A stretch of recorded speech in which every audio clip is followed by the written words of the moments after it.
Shut up and sit down.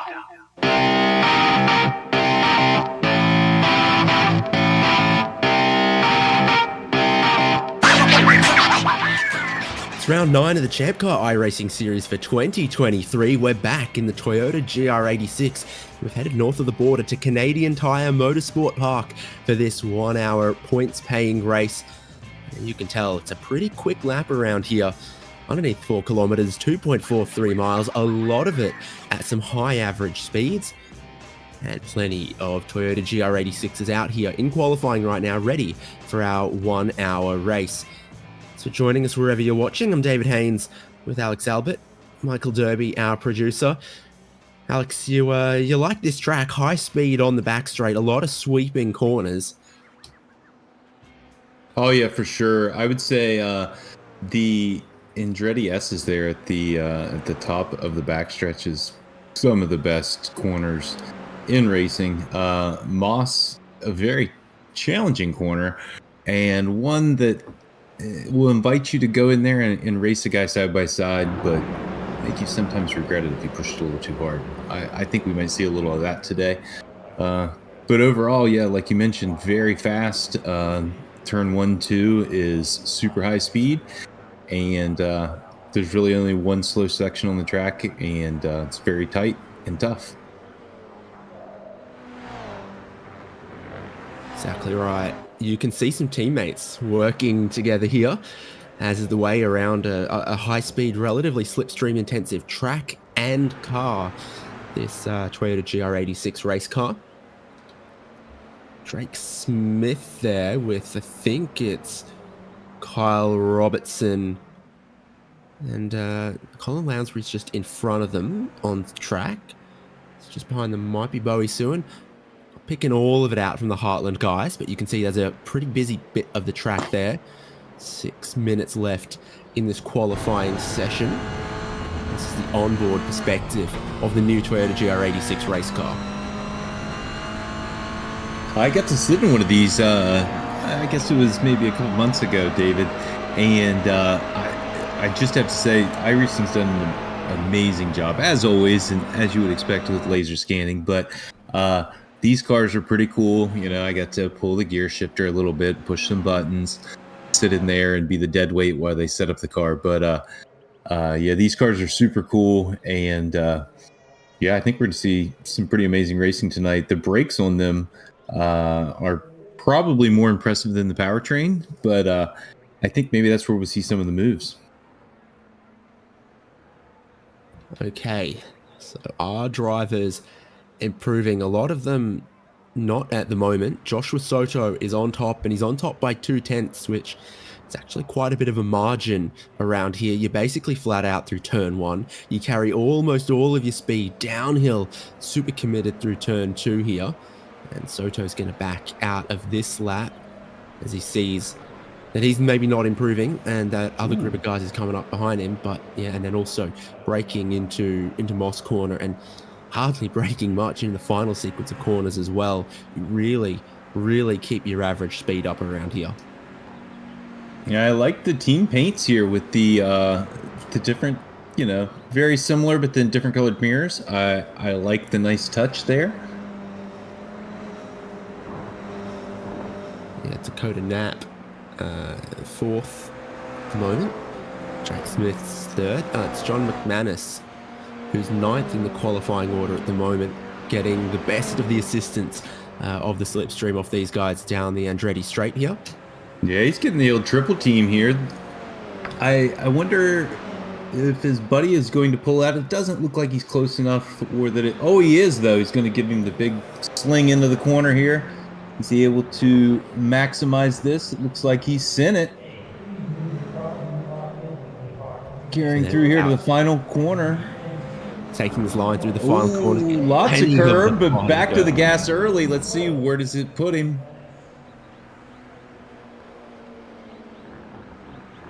Was that Knapp?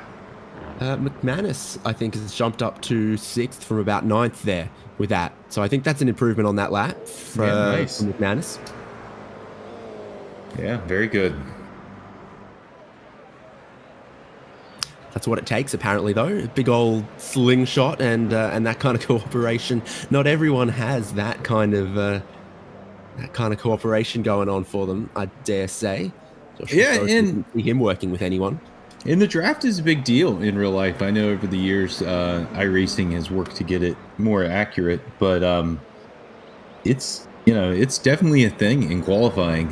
Talking to people that race the GR Cup on a regular basis. So yeah, this is valid stuff, not just video game.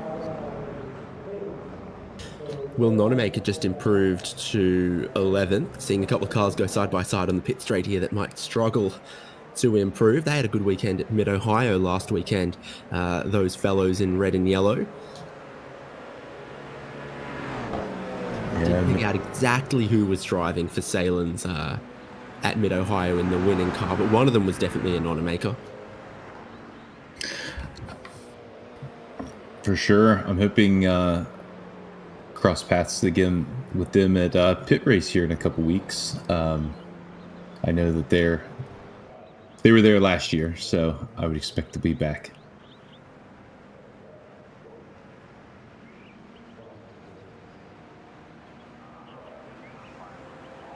Gonna have a look quickly at who's potentially improving. Alex Harrison comes out in the middle of this group.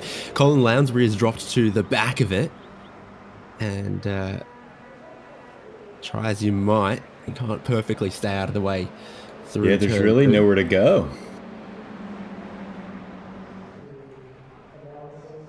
So I see Will Nonamaker is the only driver still potentially improving the personal best first sector, but no, he's dropped it all in the middle sector. So I don't think this will be an improvement to close out the lap, but he just might have time for one last fling. Yeah, and that 942 looking good, though. The paint job, a nice replica of the real life cars. Definitely know who it is on track, and giving it a good run just like they do in real life.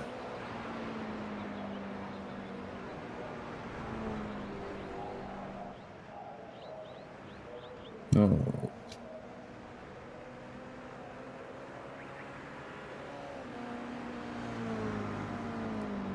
Still not seeing many drastic improvements at this time in the session.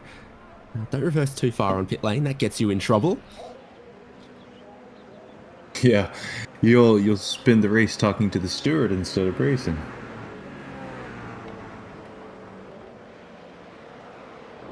Bowie Suin's 13th at the moment. Personal best first sector with a 34.127. So that's certainly better than some of the cars that are in front of him at the moment. Better than what Orlando Herald in 12th. Yeah, and well positioned here to get a bit of a free bonus little draft here on the backstretch in the final lap. I think these other two guys, they're doing their own thing. It's qualifying. You don't think they'll lift off or do anything to slow you down. So I think he might be able to pick up a little something here. Checkered flags waiting for him at the end of this lap too. Time has elapsed. Checkered flags waving on everyone who crosses the start-finish line now. And for Bowie Suin, Drive Trainer Motorsports looking to finish out this lap with that little hint of slipstream off some of the cars in front. I don't think Joshua Soto there is necessarily improving. But Bowie Suin will jump from 13th to 11th with that, his final lap in qualifying.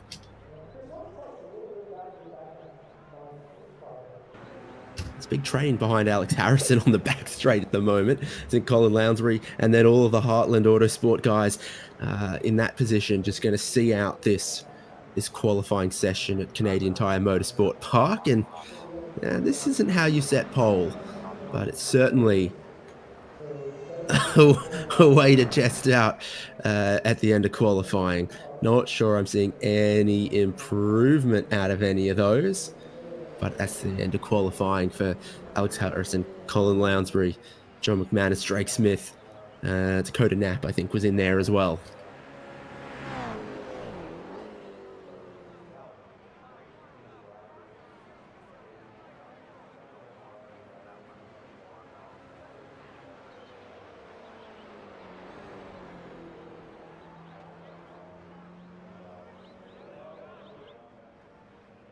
All right, David. Well, I guess the boys will have a few minutes here to make their final adjustments before we head to the grid. Yep, 60-minute race ahead of us. And if you've got a particular driver or team you're following along with, HGBC.live has got your live timing. Keep up with the order, keep up with the pit stops, all of that, of which we're expecting to see at least one from everyone in this 1 hour race, starting with about 7 gallons, which of course is not going to take a Toyota GR86. 60 minutes of wall-to-wall on-track action. So we are going to see them take to pit lane at some point in the race. We're going to see them take to the grid now in this order. Joshua Soto on pole alongside Ian Giebler, Drake Smith and Dakota Knapp. I think that's teammates side by side on row 2, so their slipstreaming games worked out. Tim Wire up in 5th, John McManus in 6th, and then Sean Saputra and Kyle Robertson 7th and 8th. Colin Lounsbury and Charles Brown 9th and 10th. We've got Bo Sewan and I want to say Will Nonamaker. We've been educated, and I keep forgetting, in the 942. Orlando Harrell and Jason Hickman, 13th and 14th. And Mark Kruger, Davis Trask, Alex Harrison, Charles Kowalczyk, and Bill Salen was the last driver with a qualifying time. I think James Cathers might have been out on track at some point in that session. Full formation lap, Alex. Yeah, and I think that's going to be a good thing. Give everyone time to get settled in. I know that we've complained over the years, some of the longer tracks, about the full pace lap, and iRacing's adjusted it, but I find sometimes starting on that backstretch, it's just not quite enough time. In ChampCar, we usually do a lap or two, at least two usually, one to get the transponders checking. So this is an abbreviated version of that, just like our races are. So yeah, got time to get them rolling here, it looks like. The problem is when the short formation lap is oh so short, like at Mid-Ohio or anything like that. You're like, can you just get sort of half a formation lap rather than a standing start, 400-foot little roll out or something like that. So yeah, and then the pace car is not especially quick around here, especially given that the track is otherwise a very high average speed, basically 2.5 miles. We're doing it in 90 seconds or so. Yeah, I think this is one of the highest average speed tracks that ChampCar raced at. It's very quick. So that pace car speed is 60 miles an hour, but that pit road speed is about 35. But it's a short little pit road here at Mosport. And hopefully they only need it once. Yeah, so are we thinking that they'll need tires? Or they'll want them? We're not sure, I think, is the answer. And we'll probably, on that front, see a bunch of variability all through the grid. Probably a relatively significant fuel drop at the pit stop. Maybe 8 or 9 gallons or so, and that could buy you quite a bit of time to do some other stuff as well if you decide it's worth it. Obviously, tires getting the most work here are the left sides. Yeah, so maybe a 2-tire strategy. Yeah, maybe we'll have a bit of a mixed bag. Some of the guys trying to save a few seconds. Because I think that if you're in the right position, you could make some used tires work by saving a few seconds on the stop if it allows you to get or stay with a group and stay in that draft, I don't think it helps as much as it did in the past in iRacing, and I don't know if I think it's probably more accurate, but it's still important to stay in that draft. And yeah, I think that maybe we'll see that strategy play out, but here they come. Back to you, David. Yep, one corner till the pace car sedan pulls in, and Joshua Soto, the championship points leader, will lead the race to start us on round 9. He doesn't wait all too long, does he? Green flag out now. Drivers on the outside line, all bottled up, all the rows heading down towards turn 1. Tyres cold for the opening lap. Joshua Soto from that pole position in best position. Ian Giebler holds his spot around the outside. Drake Smith in third would then have to look around the outside of turn 2. And that is a tough proposition because he's got his own teammate, Dakota Knapp, down the inside, taking a spot away from him. Orlando Herald gets a bit wobbly and out wide in the background there as well. So a couple of positions changing, bit of a squeeze and some contact over the top of the curb. Causes a checkup here in turn 3. Oh, wow. More cars getting collected as we go here. You can see some damage there, and it might be Hickman or Brown. Oh, yeah. Looked like the blue one got into one of those team cars. Yeah. Got into the... More drama at Moss. Lowest corner on the track as the field and some of the damaged race cars have arrived there and realized exactly how damaged their suspension was. The answer is not going to turn right at all. Your leaders. Good job to save it out of the fence, though. Good job there not to put it in the fence. That was very car ownerish. 5 cars inseparable for the lead as 4th and 5th almost lead on each other a little bit there. Tim Wire side by side with Drake Smith as Joshua Soto led them down the back straight, and he gets a wiggle off the racing line.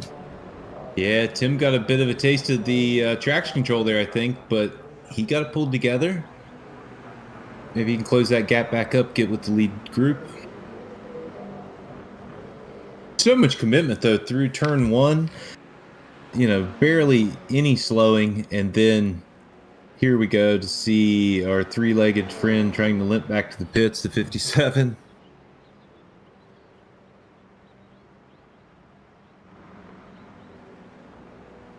Oh, dog-legging. Race leader Joshua Soto, Ian Giebler in second, Dakota Knapp past his teammate and up into third, but Drake Smith well in touch with that slipstream. Tim Wire has maybe just dropped back out of this. We'll have to work to get back to the leaders, and he's got Colin Lounsbury right behind him. Davis Trask and Orlando Herald changing places here, leading the 7th place group. Yeah, that was a nice pass there on the corner exit of Moss. As we see who's the Davis Trask coming through there.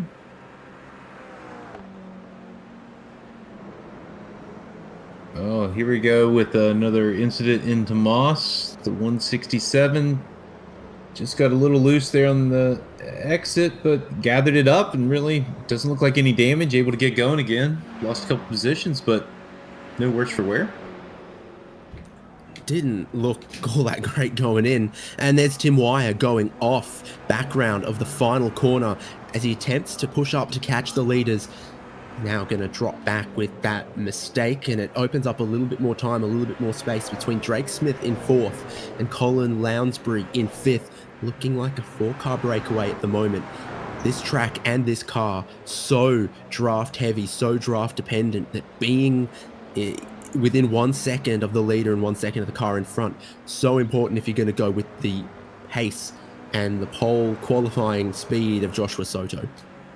Yeah, Joshua Soto is so quick, and I think Ian Giebler's, probably trying to hitch his wagon to that star and just hang on here as he closes up through Moss with Dakota Knapp and Drake Smith, trying to give chase. But you're right, it's very high speed. It's a lot of momentum and not a lot of power for the weight of the car. It looks like the drivers are, trying to keep that momentum up, really abusing the track limits coming out of that last turn, and that's what's bit Tim Wire. I noticed all the drivers really pushed it on the exit of lap 1, and then on 2 there, it looks like it caught him out a bit. Almost a bit of bump drafting between 1st and 2nd on the back straight, about to catch a little bit of traffic.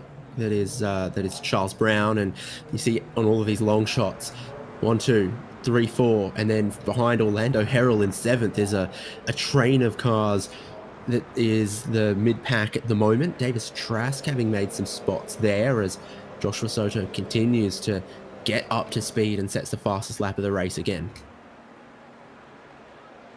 And it finally makes sense now. The Charles C. Brown, the paint job, Charlie Brown. It's, as we see, he lets the leaders through. This is nice. And there's the light flashing there. That's a nice touch.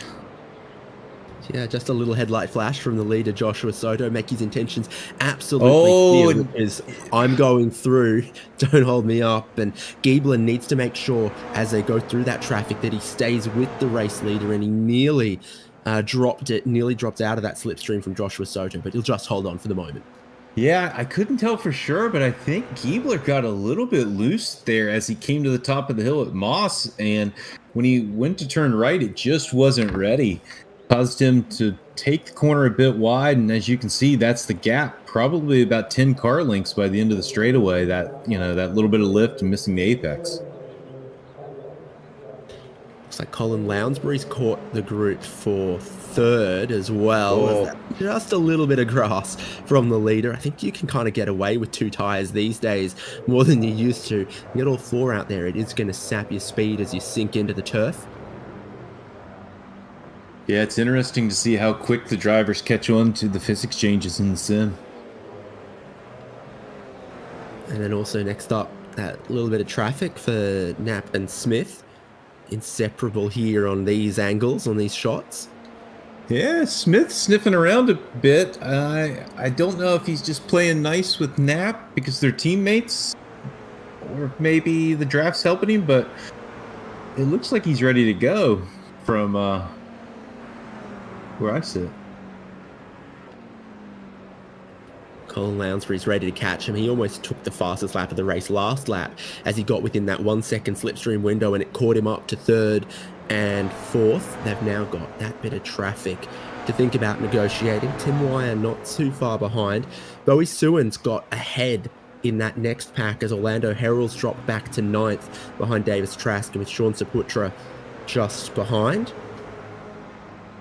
And then some other little battles as well. Kyle Robertson with Jason Hickman, John McManus leading Charles Kowalczyk, and Alex Harrison. I think Saputra's going to have a look this time in the Andretti S's. And he goes round the outside of Orlando Herald, who has, in our estimation, always been a little bit of a fuel-saving wizard. So I wonder if that's what he's doing with this group here as well. Didn't look like much defense. Yeah, and really nothing to give up there, right? I mean, he's as close to the leader as he was. And like you mentioned, he can save fuel here. If there's someone else that has a place to be, let him go.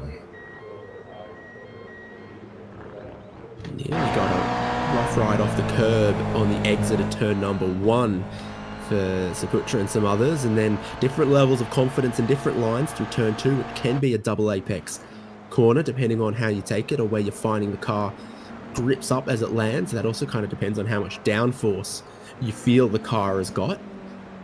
Yeah, what kind of speeds are we seeing through there, through turn 2? I'll have a look, but the answer is probably a lot. Yeah, I feel like it's like every bit of 90, 95 miles an hour, maybe? I feel like it's a lot. I feel like in real life, it would be quite scary. Clue us in the YouTube chat, race team.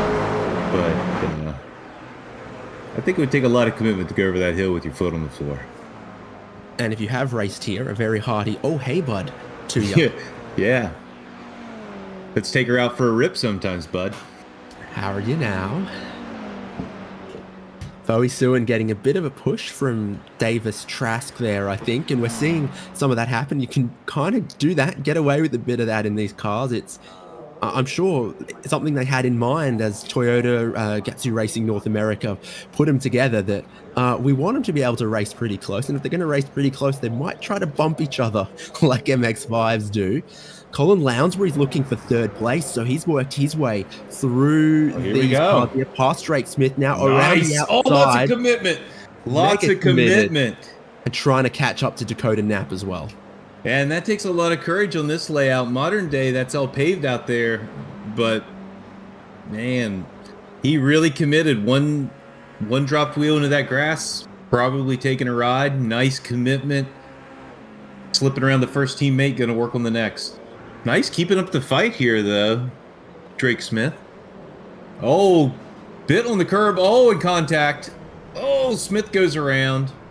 It's Tim Wire who arrives on the scene, who also has to work out what to do, but that was a little bit messy at Moss. Biggest braking zone on the lap, but you can't really get side by side through there at all. Going to drop back towards that next gaggle of 4 cars. Drake Smith now potentially going to get swallowed up by Davis Trask, Bowie Suin, all of those, and Tim Wires side by side for 4th here down the back straight with an aggressive looking Colin Lounsbury. Yeah, I mentioned it before the race that there are 3 times people might look in there and it's really not a good place, but it'll deceive you. And I think maybe that's what we had there. And I think Drake realized it at the last moment, and all of us have probably been there where it's just a little too late. And I think he did his best to stay off of him. It was totally a racing deal. I don't think he meant to do it, but I think he has to shoulder all the blame on that one. It's always going to generate really close racing, and then you got to try to battle side by side through these fast corners, and it's going to be oh so tough, like Sean Saputra is trying to do at the moment. And around Davis Trask working his way forward in this group puts him side by side with Trask for the moment. He's on the inside, but Trask has got his nose in front. There's always a question of who deserves the corner in a situation like that, but I think Saputra found a little bit more grip. Yeah, and it does take 2 to tango, right? If you are willing to go racing side by side, corner after corner into some of the tightest spots on the track, you are increasing your own risk. So here we go with a little bit of a replay with Hickman. So that's quite a lot, and a little bit of grass on the apex. Ooh, and then a snap oversteer, yeah. Snaps the other. Hey, did a good job not to hit anything, though. That's a good skill to practice. Like on the live pictures, Tim Wires in 3rd from Dakota Knapp and Colin Lounsbury. So Wire making some progress. Yeah, wily moves by Tim Wire here, a veteran of the series. Slipped way off from Knapp as well. So he's dropped a chunk of time to Wire, and then Lounsbury's caught back up. Yeah, I thought Knapp would have got away in that moment, but not sure. Maybe the team radio got him a bit rattled. It doesn't look like Colin is worried about anything, though. He's worried about getting to the front. So, would you say he was potentially caught napping? Because I would. Yeah. I'd say if he doesn't want to end up the same place his teammate did, this Heartland Motorsports car might want to consider a little bit of Oh my gosh. Wow. Tim Wire with the big slide at Moss goes almost airborne over the curb, drops all of his positions, and would have had a real heart-in-mouth moment. Let's have another quick look at it. He's in 3rd. He's trying to break away from those guys behind. He's just catching maybe a tiny bit of dirty air. The car in front, it's already sliding as it gets light over the crest. He doesn't even need to touch the grass or the dirt on the outside. He lays down some fat black lines there and rides the curb. Gets it almost all the way airborne. Side by side behind him with Sean Saputra, Drake Smith battling as well. Saputra around the outside is going to need to be super committed. Squeezes Smith down a little bit to the curb in the right-hander. Gets in front for the left-hander. Now Saputra up into 6th leads this pack after being sideways in turn 2 or turn 3 on the opening lap. He's coming back through the field. Yeah, Sean, another veteran of the series. I was lucky enough to meet him a couple years ago at CMP, and he's a. I think I met him too. Yeah, I think you were with me. Yeah, and he's a great racer with Love Racing and been with the series for a long time. So, yeah, he's showing that experience here, right? He got caught up in a little bit, didn't let his race. The race wasn't over. him and Tim Wire they both had mistakes early. Veterans able to see it through, and now they're moving right up.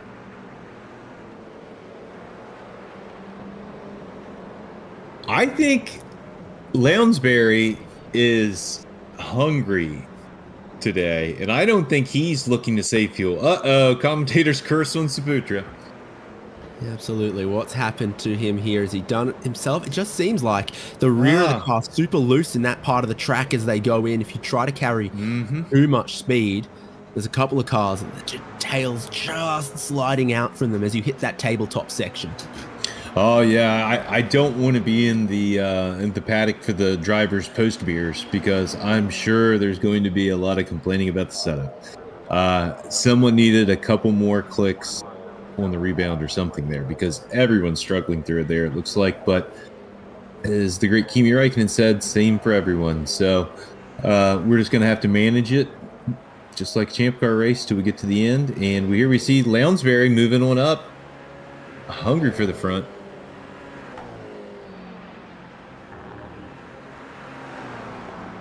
Past each other a couple of times. It was touch and go just up the road for Giebler as he almost dropped 1 second behind race leader Joshua Soto.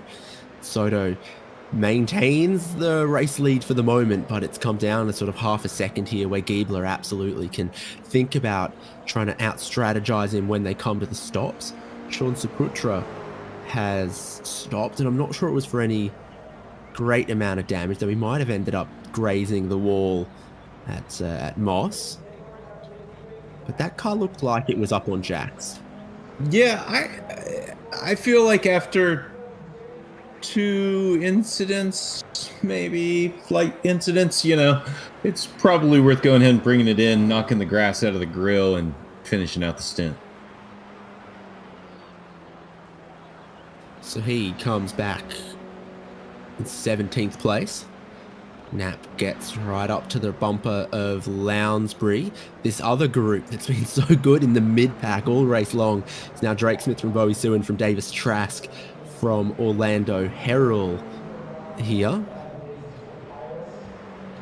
When we first put the Toyota GR86 into the Champ Car iRacing series, there weren't that many liveries available on Trading Paints. And so I think we had about 5 of these birds aren't real cars, but I think we're down to just Davis Trask now. Everyone else has managed to paint their Salins logos or their Ryobis or their Drive Trainers or their Heartlands onto their cars. Bowie Sewin going a little wide there in 1, it looked like, throwing up a little bit of dirt. Still going along, though.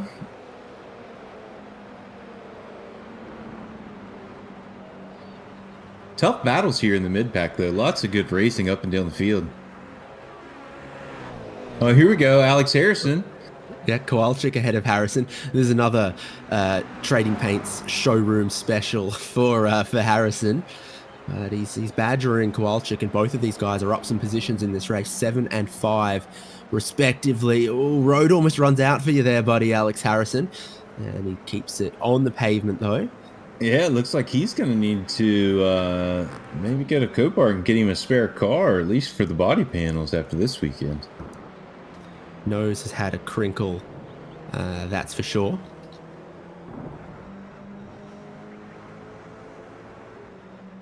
Dented Doge. I'm sure he can hammer it out. Ian Giebler, though, is very impressive here with his efforts to keep up here in the lead. Matching the pace of our leader, Soto. Keeping the fight right on him, keeping the pressure. Soto probably has the outright pace, and he does have the fastest lap at this point by 1,000th of a second. But, with Giebler keeping that pressure on him, it just takes one mistake, and the world's his oyster. So important to just be consistent for Giebler at this point, because we do know how strong the slipstream can be, especially at the part of the track they're approaching right now, but also everywhere else with the high average speeds.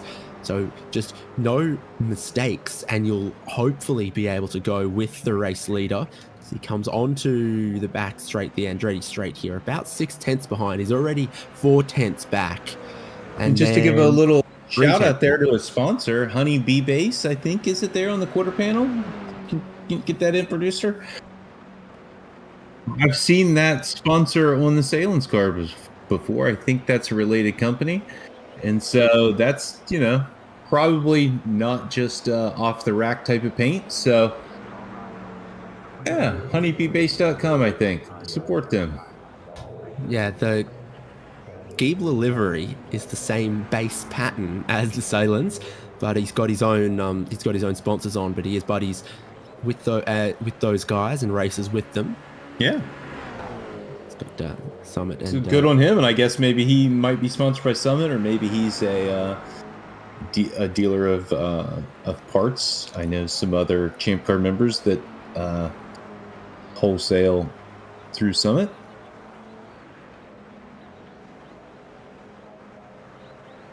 But if so, buy your parts through Ian if you don't already have a ChampCar member to buy them through.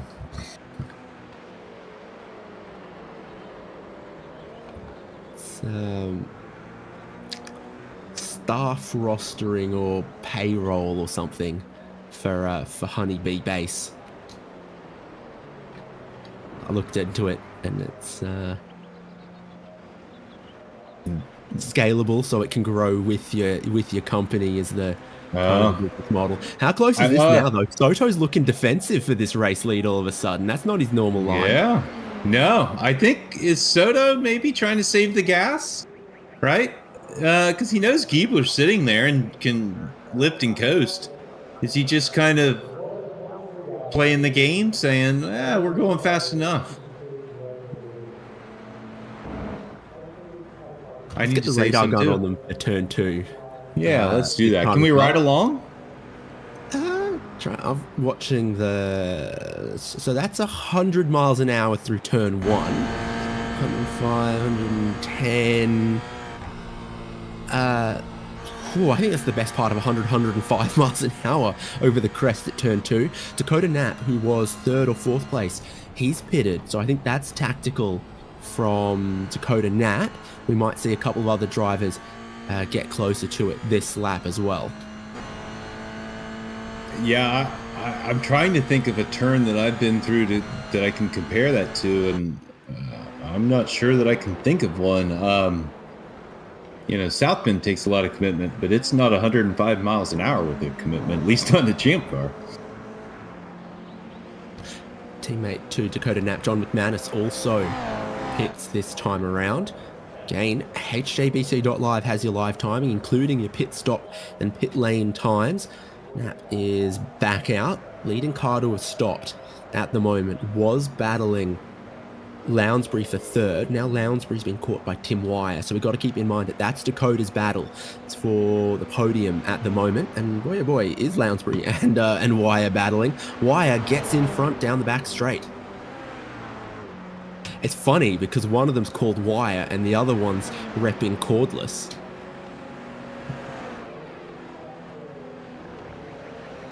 Oh, David. You do so good with English being your second language. Don't ask me to change because I don't know if I can. Well, I know you don't change your shirt often. Off the road, Tim Wire in the final corner, and all that hard work immediately undone. Lounsbury goes back through into 3rd place, but no flurry on the pit lane like I was maybe naively predicting. Yeah, I feel like the boys might be stretching it out today. Pace is pretty high.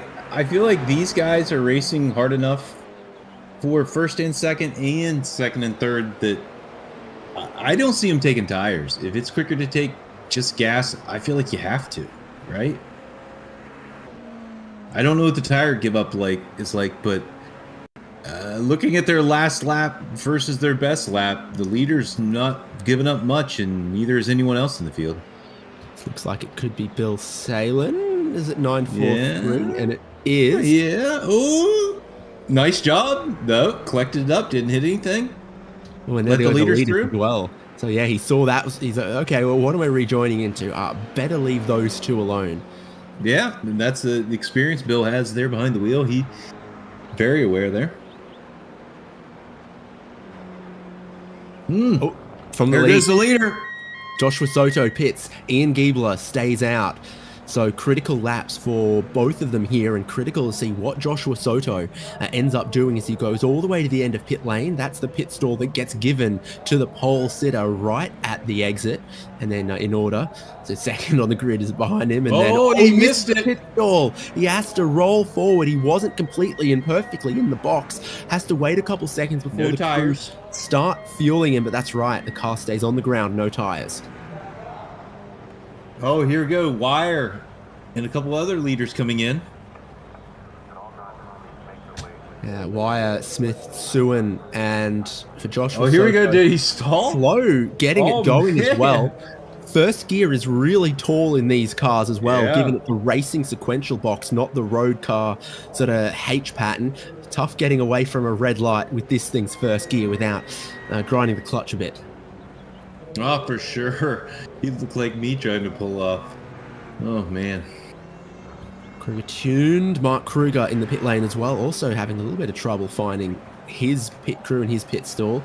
For Ian Giebler, though, this lap, super, super critical. If he can get a quick in-lap and a quick stop, he'll at least want to stay with Joshua Soto, if not emerge a little bit ahead of him.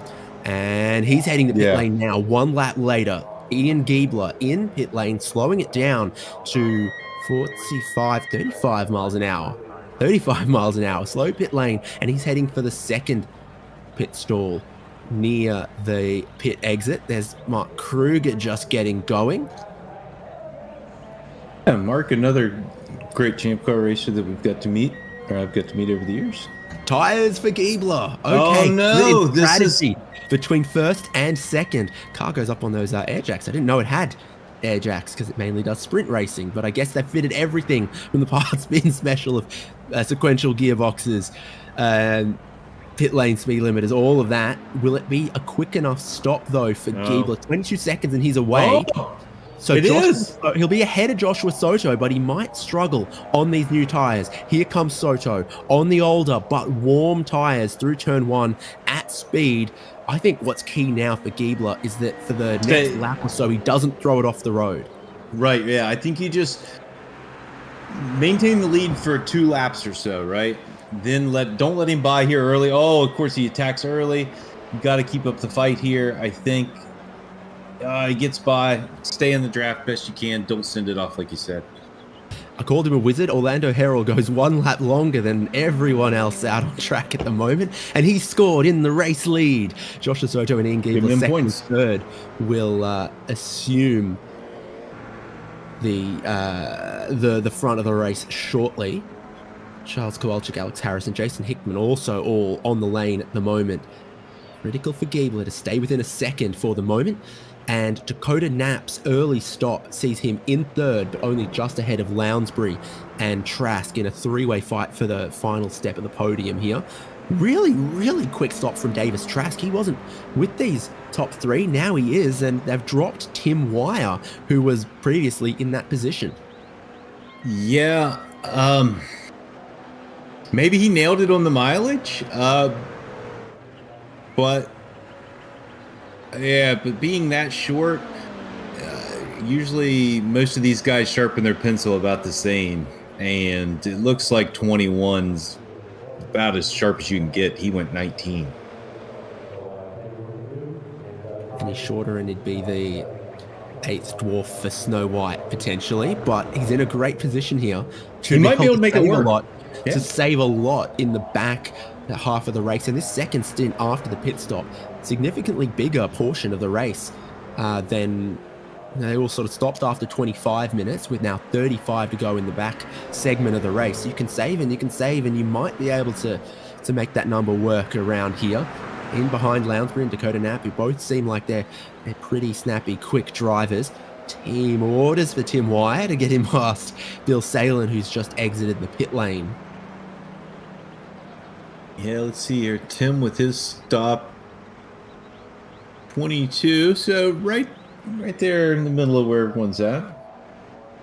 Giebler able to keep with the lead here. This is good for the show. Give him a little bump, help him move the leader a little farther down the road. not helping the rest of the guys much. No, because they've now got 17 seconds over the rest of the field. It's been really good pace as we've seen, third, fourth, fifth place chop and change in the early goings, and then obviously reasonable stops, in laps, out laps, all of that, minus Joshua Soto just losing 1 or 2 seconds, a second and a half to not hitting his pit stall cleanly. Giebler looks racy, and like those tires are coming quicker than I might have thought. Yeah, I think he's okay here. He got through that danger zone. He looks like like you said, he's racy. He's keeping the pace. I think we'll see how much the tires help him here over the next, 29 minutes.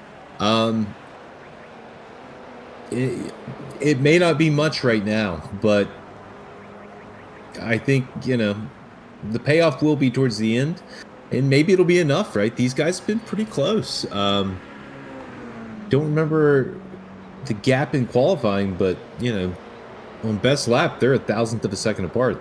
And, oh, here we go. The leader got a little loose.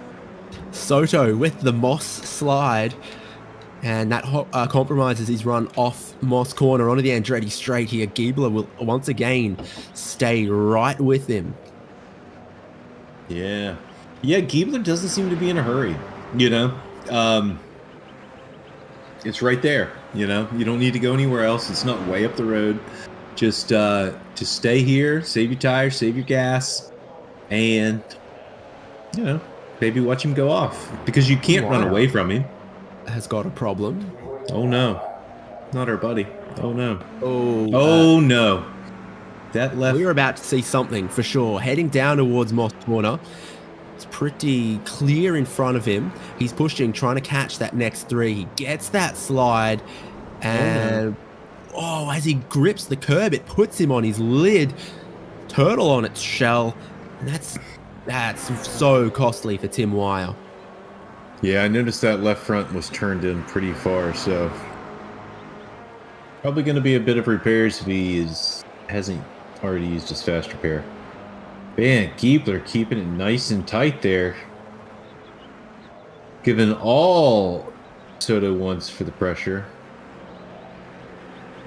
I think it was Ryan Preece who ended up on his lid after he hit a curb, but at a lot more speed than I think we just saw off of Tim Wire. Tim will hopefully be less bruised than that. He was trying to catch this third place battle that he'd been in and out of as a part of, and unfortunately he's not going to be able to. It's Knapp who leads third, Lounsbury and Trask.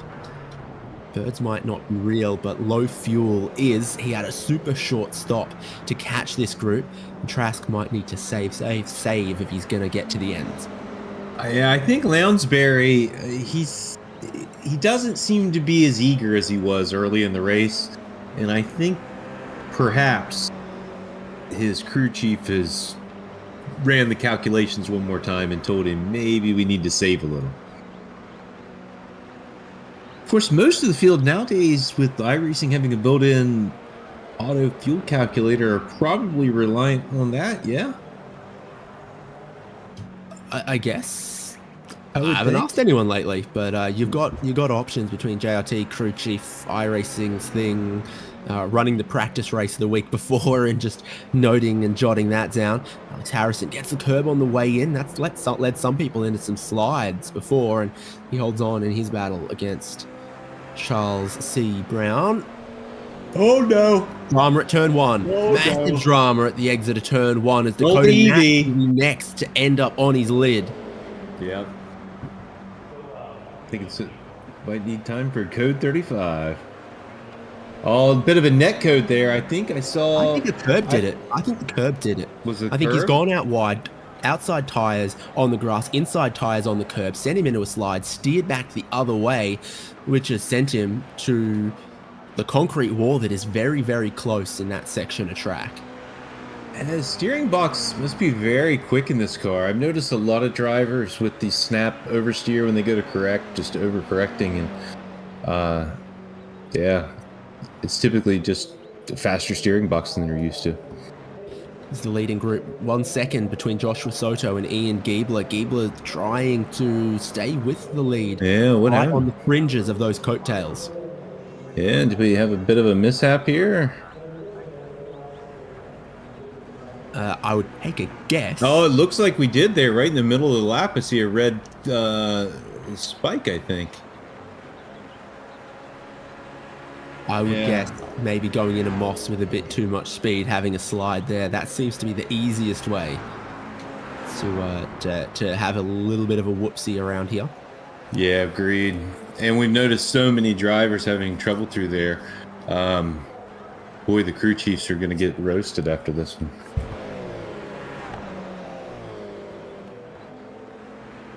Oh, here we go. Colin trying to, trying to get the lap on here. Yeah, this is not for position, so he gives it up nice and easy. Colin maybe saved enough gas now, or just decided you have to lift and coast it from here. Or ignorance is bliss, maybe even. I heard plenty in the sort of 80s of F1 teams starting on half a tank of fuel, looking quick, knowing that the engine was never going to last anyway. Maybe some of that. Gable's back within the 1 second of the lead, but for Davis Traski, he didn't get past as early as he wanted to. Tim Wire is a full lap down in that group there, regrettably. Yeah, and Giebler got it down to 4/10. It's growing out a bit again, but he has closed it back within about a half a second.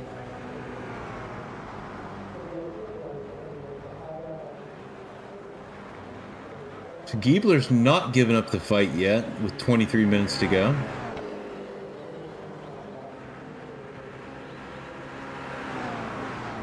Soto,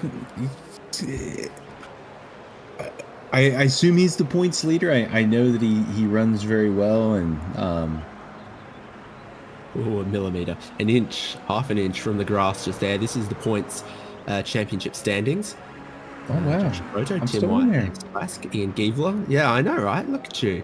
Yeah. Mark Kruger, Nick Love, Kyle Robertson, Orlando Harrell, Sean Butcher, and Andrew Lanning. Yeah, I guess it shows the importance of winning, right? I was glad to get that win earlier in the season. I've never been very good there, and yeah, it was a great way to kick off the season with you guys. So kept my streak alive, and yeah, maybe come back next season, see if I can get another one. Giebler ain't waiting no more. Look at this. Yeah, go get him, Tiger. And I wonder what goes through Joshua Soto's head. It's definitely keep the inside, keep the race lead this time. But that's different. That's something different. Yeah, I don't think he necessarily expected this, but I think something that he should be expecting in the next 20 minutes is getting loose in the Moss.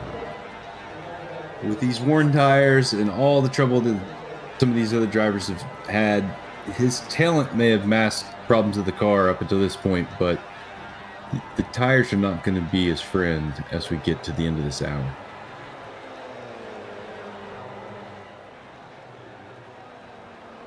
Looks like we're getting a bit of overcast too. We're just a little later in the day. Perfect days don't last forever in Canada, it seems, so definitely cloud cover. Well, it's officially a partly cloudy day. So we have got a little bit of that cloud now.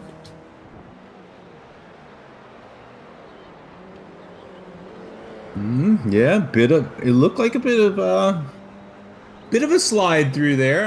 I don't think he quite got loose, but Ian Giebler just sniffing around, waiting for that mistake. Very nice. As they catch some lap traffic here, it looks like Kruger maybe.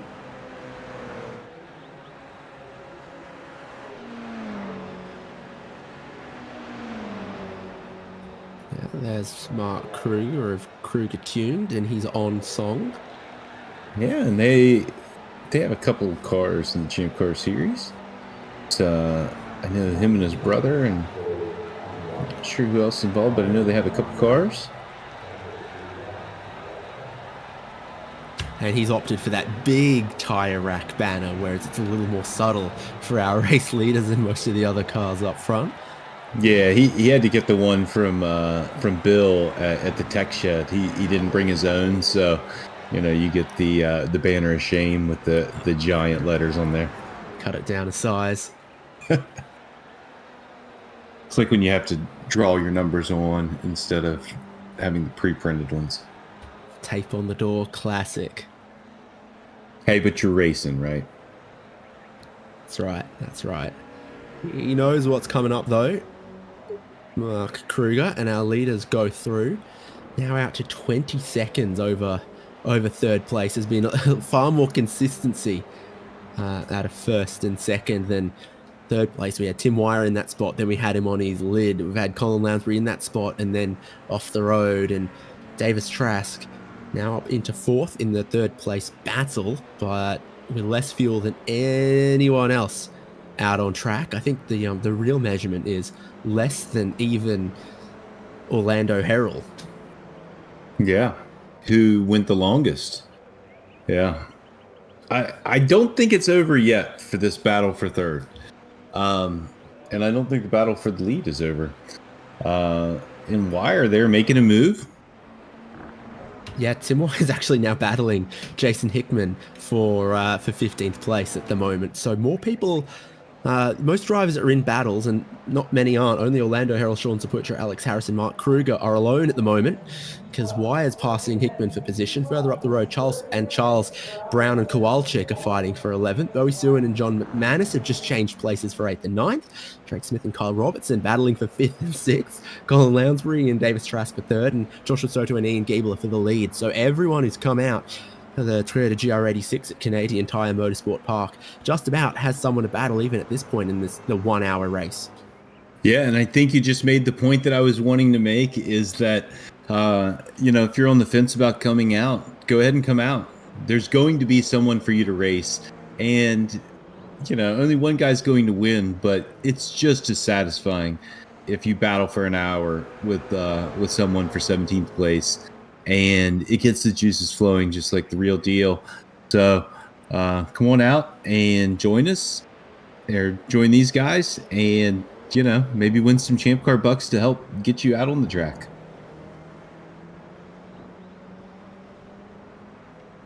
Tim Wire is now going to tow Jason Hickman up towards where the 3rd and the 4th places battle. Regrettably, they're a lap down on it at the moment. Lounsbury almost managing to break away from Trask at the moment, and if he does, could spell troubles for Davis Trask, who we think needs that slipstream pretty severe. Yeah. How are those new tyres for Giebler? He sets the fastest lap of the race. Elsewhere, this looks like probably Kyle Robertson and Drake Smith, although the same group of teams are battling each other over 8th and 9th with John McManus and Bowie Sewin. So Drive Trainer versus Heartland is on in 2 separate places right now around Canadian Tire Motorsport Park. Looks like Drive Trainer are winning the battle for 5th, but Heartland are winning the battle for 8th, at least at the moment. Well, Heartland have won the livery competition for this week. And here comes Saputra throwing up a little bit of dirt. Yeah, he's just off the back of this battle for 8th and 9th as he runs in 10th. Last lap only a 10th of a second away from his best of the race as well. So he's maybe getting more confident with the car. And also later into the afternoon and evening, that Canadian sun is getting lower. I think the track is cooling off and gripping up a little bit as well. Might have helped Giebler's lap time as he burnt a little bit of fuel. Had a nice little rubber band on the slipstream of the race leader, and also had those tyres in a good spot as well, as they're a bit newer than some other drivers. Yeah, so getting down here to 15, about a quarter of the race to go. I think this is the point where I start trying to calculate how many laps there are left, and then just start planning out my move if I'm racing one of these other guys. With the draft, oh wow, this is going to be good. Oh no, Kowalczyk hard into the wall. That would deploy the airbags. And front left is Cactus as well. So the exit of turn 1 claims another victim.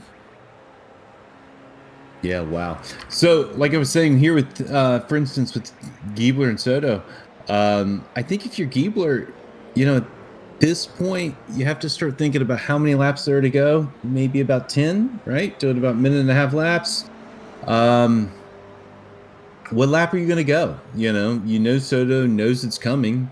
You can't wait till the last lap, right? So when do you go? Do you go 3 to go? That way you get another shot at him? I mean, you got a huge gap, so you could race him door to door for 5 laps and they won't catch you. So, when do you make your move, and where do you make your move? Everyone, I think, expects it at the end of the backstretch, but do you send it on him, right here into the last turn and then take it into turn 1?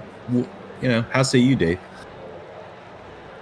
Yeah, 3 to go, 2 to go, something like that. Not too far away, but Soto hasn't really had to. Well, he's had to lay down a lot of quick laps this race, but he really hasn't had to muscle side by side much at all. So once you start doing that, you might see a weakness or an opportunity, something like that.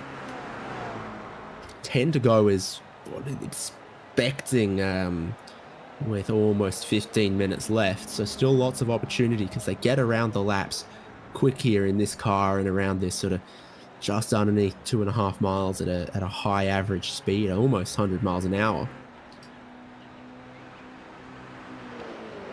Yeah, and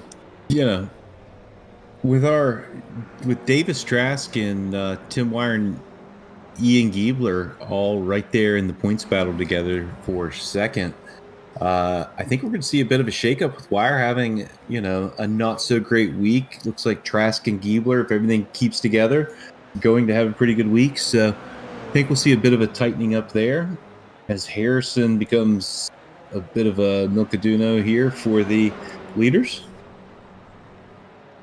Yep, they managed to get past by the end of the straight though, and onto their normal racing line. And he's got a new nose on that thing since as well. So yeah, he might go with them now. Yeah, okay, might as well strap on a new one for the second half of the race. Yeah, if you got him, why not? That's right, it's racing. 12th now, and so the lead 11 are then on the lead lap at the moment.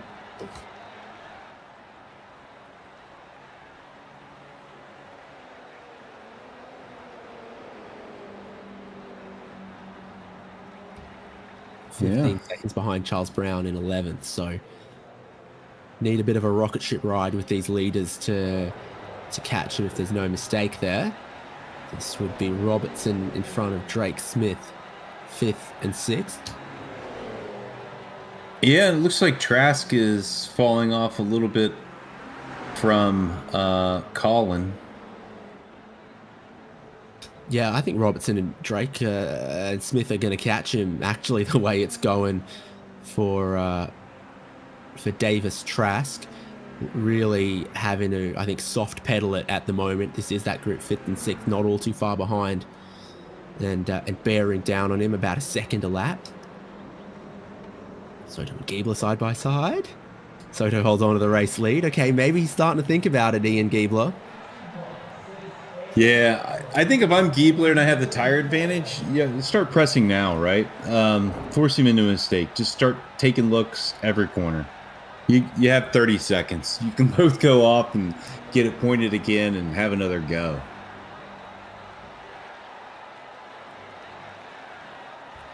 Giebler was almost our front-wheel drive expert for a couple seasons there. The Jetta Whisperer. And that was one of people's key complaints, is that the Jetta did whisper. It's no more in ChampCar iRacing Series competition, but he settled into the new Toyota GR86 Cup car very, very well by the looks of how this race has been going for him. In touch with the race leaders for 50 minutes now. Yeah, Giebler, a very good driver. I've had some great battles with him over the years, and the cream always rises to the top. The rules change almost every year in the series a little bit. Different cars, different tracks, different rule set, and the quick drivers always seem to figure it out, and Ian's always been one of those. So Joshua, though, been on the scene here for a couple of years, been pretty dominant so far this season. I suspect, though, Ian, like myself, would like to have at least one win on the season. Doesn't have any so far. This close to the front, I'm sure he's already started thinking about it, maybe.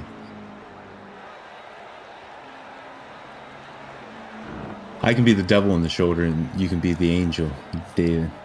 Push, push, push, send it, send it.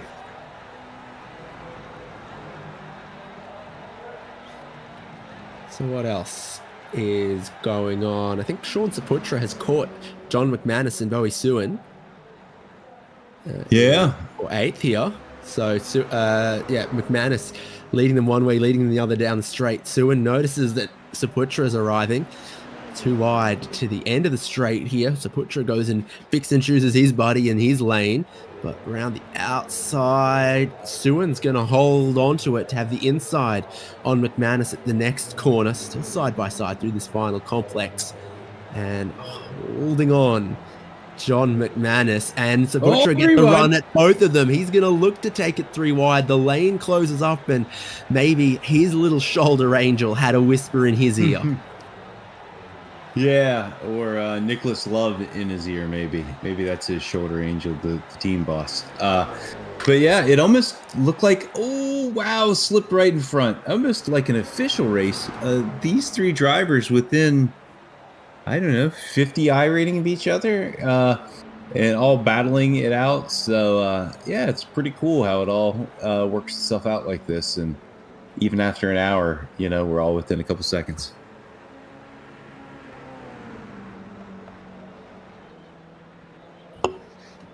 To Moss corner they go, where they got to be careful on the way in. And power on the way out. Using that little bit of paved runoff there. Sean Saputra's trying to get a good run, make a pass here. Ian Giebler again, ratcheting up. He takes the fastest lap of the race. Looking around the outside, Sean Saputra and John McManus, I think, is well placed to then pick and choose who he wants to slipstream. Will we see 3 wide again? No, I don't think we will. McManus, who sees what's happening in front and goes, no, I'll wait. You can go around the outside here to get the inside for the next corner, and that's what Saputra is going to try to do. Come across the nose of Bowie Suin and take that spot. These are my favorite corners on the track. So high speed, lots of commitment. You can still see where you're going. And Saputra with a great move there. Executed, like you said, got on the power, coming out of Moss. Stuck out early. Was able to get away here, and with 7.5 minutes to go, I think he's making his run. Maybe these guys behind will get racing, and he can sneak away, get out of draft range. That'd be the goal, but we've seen... let's look at the lead. It's getting very tight. Oh, it's going to be... Oh, it's within a 10th just a second ago there at the end of the straightaway. I thought maybe we might see a pass. Soto just holding on as Giebler closed in the gap at that key overtaking opportunity. 5 more to go. Giebler continuing to be patient. We were seeing a little moment ago that this relentless speed and a slight increase in the race pace from Soto and Giebler was making it look like this 1 hour race might go a lot longer than previously it might have looked like it had, and that could present a problem for Davis Trask in 4th, who is still sort of no man's land between Lounsbury and 3rd in the Drake Smith, Kyle Robertson battle, 5th and 6th. Saputra's looking around the outside. There's 3 Toyota GR86s in just room for 3 car parks.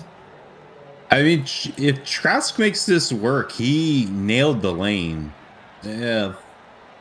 4 seconds quicker than most anyone else.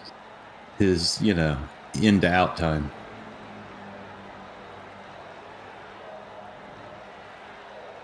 All right, Saputra, you're going to have a look around the outside. Oh, here we go. Leaders side by side, maybe touch mirrors.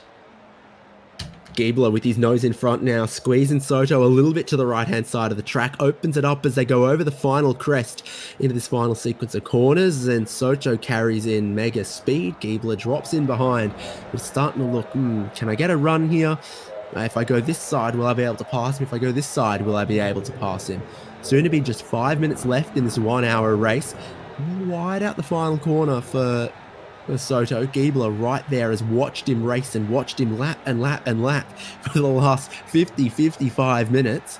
Now he's going to have a go and either look very clever or very foolish in the final 5 minutes. The same's going to be true of Davis Trask's fuel strategy as well. Bit wide through turn 2. Here we go. Soto. Giebler has a look to the inside, which becomes the outside here at turn 3. Maybe over under the aim of the game. Yeah, I think it's just make him nervous, keep him looking in the mirrors, just try everywhere, like I was talking about earlier. I think it's just force it, keep him looking, make him busy. Drops back a tiny bit into Moss. Probably want to be 1 or 2 car lengths back, exiting there to just get that little run up into the slipstream to make sure you get past once you pull out and go side by side, because that's kind of what he ran out of last time. Is he goes one side, they get mirror to mirror, and then they're both, you know, slamming in the same wall of air. They're nearly slamming doors into each other. Giebler again in front, but around the outside. Bit of a lead here. So confident to throw the car into the corner and grip between the 2 apexes of the right-hander that leads him in. Yeah, I think what we're seeing here is dress rehearsal, and opening night is only a few minutes away. Because like you mentioned, we're just trying things. We're seeing, can I get a run here? Is this enough? Can I get side by side? And I assume second place is just building the book of, and then maybe throw a dummy. He looks like he's maybe settling in here, but as soon as I say that, he's right on his bumper and keeping the pressure to him. So, yeah, it's going to be an exciting couple laps. If there's one place that Joshua Soto looks a little bit weak, it might be turn 2 there. 2 laps in a row. He's just wide of the apex. Giebler comes out of the corner right on his bumper. They're approaching a little bit of traffic. Well, that makes sense though, right, David? I mean, being so high speed, right? The tires are probably working the hardest right there. So, oh, here we go. The traffic. Is this going to be the moment? Joshua Soto inside line on Giebler. No overspeed. No, he's alongside, but he's not quicker enough. As far as he was. Get past. So he's either then going to have to or find a way to get to the inside line. Yeah, I don't think he's hanging it in there as hard as he can. I think he's, holding a little in reserve. Maybe I'm judging it wrong, but it feels like he's giving it up a little bit. He is on the, the outside line going into the corner. So just 2 to go now, David. Here into the fastest section. Yeah, this is where we've got to keep an eye on Joshua Soto. Over the hill into the left-hander here. It gets a lot tighter to the inside this time than the last 2 laps, but Giebler's still so close through there. I think, yeah, the rear tyres might slide a bit through those quick corners, and that's what starts to wear out. Giebler running out of opportunities. Smith and Robertson, or is it Sewin and McManus? I think it's John McManus and Bowie Sewin, who's to the inside here, the outside at the next section. John McManus slows up a little bit and Sewin drops in behind. They're also going to start 2 laps to go right now. Leaders on the back straight. Yeah, the penultimate time up the back straight. Here, Giebler staying in line, not near as close as he has been. I guess Soto maybe fired the afterburners. Going to be the white flag this time, though. Now Giebler gets the run. Now he looks to the outside again, looking to maybe cross back over under on Soto, doing something different because he's tried round the outside a couple times and it hasn't worked. It hasn't done anything for him.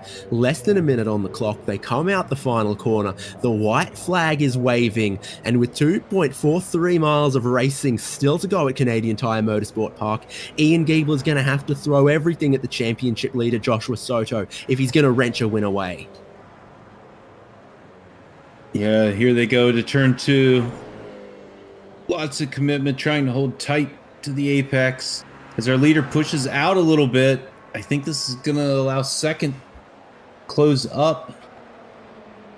He's still got a couple car lengths lead. Gibbler takes a later apex through 3. He's just got to nail Moss and hope he can get a run and get to the correct side on the back straight on Joshua Soto. 1 car length in them, heading down the hill and then back up over the crest here. A slide, a wiggle for Joshua Soto. Gibbler looks to the inside and he can't get to the inside there as he gets squeezed up against the apex in the slow curb. Now he's 3 car lengths back and closing on the back straight. Checkered flag waiting, but Soto's mistake couldn't be capitalized on by Ian Giebler, who now might be too far back on the last lap to do anything. Half a second and closing, but there's less than a mile to the checkered flag, and Soto is still in front. No lap traffic to bother them this time around. Giebler saw an opportunity, saw it too late, might have gotten spooked to the final corner. Soto on the racing line, under immense pressure for over an hour, takes the checkered flag and the win at Canadian Tire Motorsport Park. Giebler blinked at the wrong time. Lounsbury in 3rd, not too far away, but Davis Trask, real worries for him. I think that thing's going to cough and splutter to the line. Yeah, he can coast her from here, but will he lose any positions? It looks like it's still under full power. Out the final corner.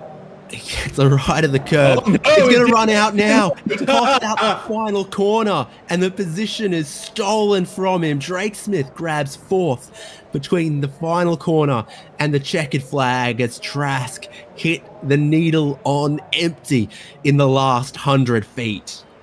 Oh, well, his pencil was pretty sharp, though, David. I think he just broke the lead off right at the end. Oh, man. John McManus leads home Bowie Suin, and last car on the lead lap is going to be Charles Brown for 10th. Drama, heartbreak for everyone all through the field on the final lap. My, oh my. Alex, let's take a look at the finishing order. Yeah, Joshua Soto, your winner. Ian Giebler coming home 2nd. Colin Lounsbury in 3rd, with Drake Smith coming home 4th. Davis Trask Words in 5th. Kyle Robertson, your 6th place finisher with the Orlando Herald. John McManus and Bowie Suin in Charlie C. Brown. Rounds out your top 10. Saputra from Alex Harrison, Mark Krug at Sim Wire, Jason Hickman, Bill Salen, Charles Kowalczyk, Dakota Knapp, Will Nonamaker, and I don't think we saw James Cathers on track for this race. We didn't. That is our finishing order. See if we can get our whole podium on standby. No sign of Colin Lounsbury. Yeah, he is. He's there. Yeah. No, sorry. No sign of Ian Giebler right on cue. He arrived. So we're going to get the full complement. Colin joins us. 3rd place was one of the most hotly contested spots throughout this race. It was. Yeah, we had some good battles out there. I made a lot of mistakes, but definitely made for some exciting racing and had a ton of fun. Yeah, well done. A lot of showing of teammates out there. There's some other Ryobi races, plenty of Drivetrain and Motorsport guys, Heartland Autosport, and between the 3 of you, real sort of teams battle out there today. Yeah, it made for some excitement too, seeing the draft, trying to stay in the draft. Unfortunately, I lost the leaders early on, but was racing with, honestly, I don't remember what 2 teams it was, but was stuck in the middle of those and had an incident pretty early on. I apologize to whoever I got into there. We were pretty tight going through the hairpin there, but yeah, definitely the teams made it a little bit interesting with the draft. Any help, maybe strategy-wise or anything like that from your teammate? We were pretty far apart to really be able to coordinate too much, but we were on the Discord channel talking just in general strategy for tires and whatnot, debating whether we would take fronts or no tires at all, and decided on fronts. You think that worked out? Yeah, I think so. The fronts were still hanging on by the end, or rather the rears were still hanging on by the end of the run. I could definitely feel the fronts wearing. I'm not sure what some of the other drivers did, but front tires and fuel seemed to work pretty well for us. You come away with the podium. Congrats. Thank you. Thanks, guys. It was good fun. And second place, Ian Giebler, has appeared. Alex? Hey, Ian. Good race tonight. Thanks for joining us. Thank you. That was quite an eventful race between Josh and I. Yeah, so talk us through some of your race strategy. It looked like it was just to kind of keep in the draft and stay in the fight. Yeah, for the first half, I wanted to just kind of get our pack to run away when I saw we had pace on the rest of the pack early on. So I wasn't too anxious to try to make any passes. Josh is a really defensive driver too, so I don't want to put myself into any bad situations and save it for the end if I could stick with them. And I gave it a go, but he was able to stay ahead on the tabletop there on that last turn. I saw him get a little loose, but he managed to save it. Yeah, so talk us through your stop, though. It looked like we saw that he didn't take any tires, and he actually missed his box, had to back up, so he had a bit of a slow stop there. We noticed you did take tires. Was that all four? Or we know third place took the fronts. What was your strategy? I took lefts, and I timed it out. Lefts were quick enough to beat the fuel. I did take probably more. I think I had like 2 laps left when I came in. Unfortunately, I just hand calc it before the race and go with it. So I think having drafted for so much of the race, my calculations were pretty far off. But yeah, I took lefts, and I was surprised when I came out of the pits a second ahead of Josh. But I didn't want to try to stay ahead with the cold tires. So I just hopped back in line and waited to see if I can make something happen at the end. Did you feel like the tires helped you there towards the end? Did it give you, were you able to attack a bit more? Yeah, I felt like in the tabletop area, I was able to hold my line through there a little better. And the last turn onto the little front straight there, I was usually gaining on him a bit there and closing the gap. So I do think it helped. Yeah, we were noticing the same. You were holding a little bit tighter lines, it looked like. And as you mentioned, when he made his mistake, it just, there wasn't enough time or room to quite get through. He was able to, guys bang doors a bit there, and he got the better run off the corner. Yeah, I need to take a page out of your book, Alex. I feel like you would have passed him in the grass or something slick like that. Yeah, put it right in his door. I mean, once he slips, right, it's his fault. But hey, good race, and hopefully we see you back the rest of the season. Hope to see you get a win this season. I know, you'd like to keep that streak going. Yeah, I'm closing in on it. We'll get there eventually. All right. Well, congratulations and good job tonight, P2. Thank you.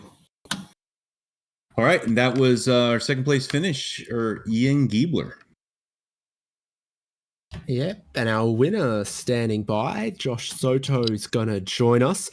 You take a win, you extend your championship lead as well with just 3 rounds left for the year.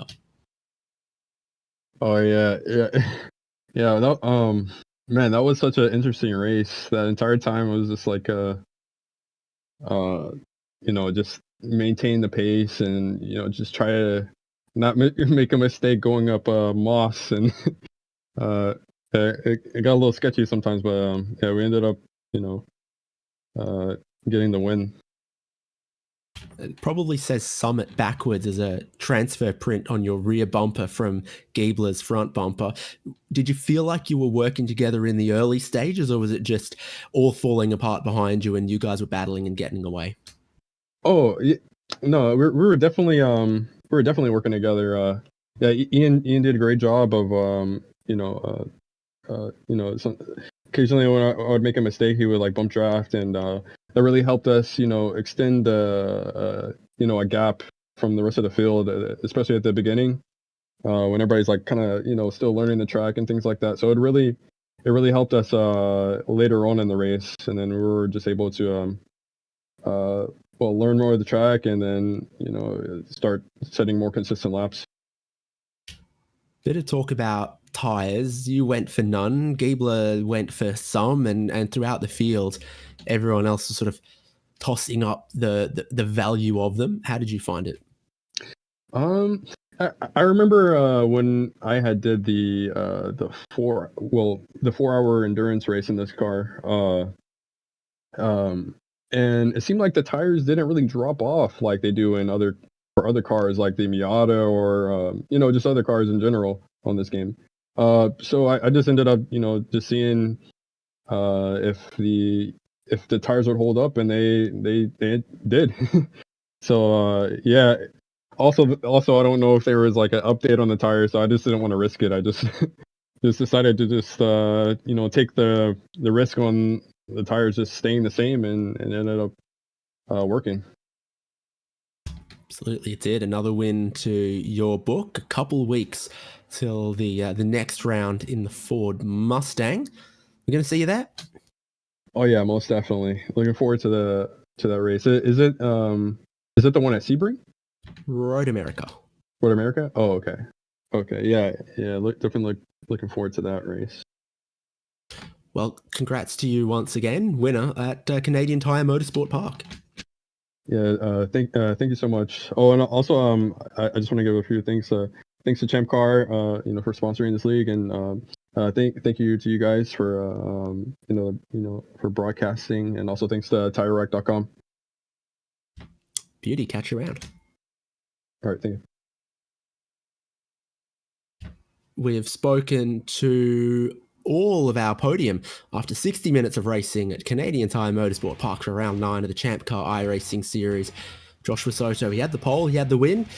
I think it was a slightly more stressful 60 minutes than that might otherwise look like. He nearly fumbled the pit stop, lost a second or so there, had to repass Ian Giebler and then sustain a lot of pressure all the way to the end, but he comes away with the points, with the victory up north in Canada. Next round is, as we said, the Ford Mustang FR500S at Road America on the Bend layout. That's October 11th. So head to forum.champcar.org and you can join us on track. You can see all the details and stay up to date. We'll see you October 11th at Road America.